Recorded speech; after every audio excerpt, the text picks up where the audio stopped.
এক ছোট্ট গ্রামের পাশে একটি পুরনো ভাঙ্গা কুঁড়ে ঘরে একটি মা বিড়াল তার ৩টি ছোট্ট বাচ্চাকে নিয়ে থাকত।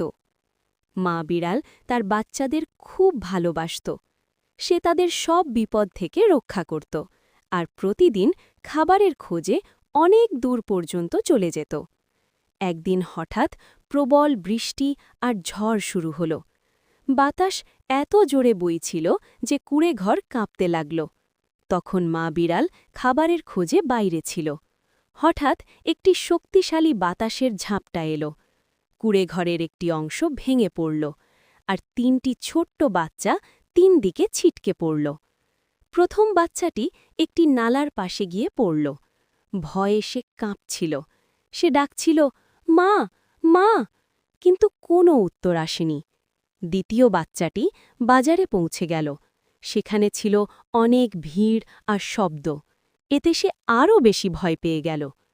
তৃতীয় বাচ্চাটি জঙ্গলের দিকে চলে গেল।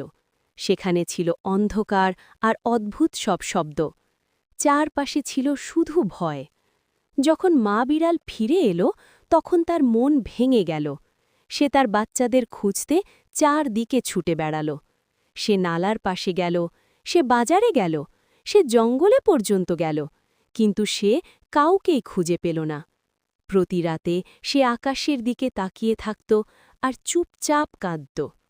দিন কেটে সপ্তাহ হয়ে গেল, আর সপ্তাহ কেটে মাস হয়ে গেল। ৩টি বাচ্চাই বড় হয়ে গেল, কিন্তু তাদের মনে এক ধরনের শূন্যতা রয়ে গেল। এক রাতে ৩টি বিড়াল একই জায়গায় পানি খেতে এলো। তারা একে অপরের দিকে তাকিয়ে রইল, কিন্তু তারা একে অপরকে চিনতে পারল না। তারপর তারা আবার আলাদা আলাদা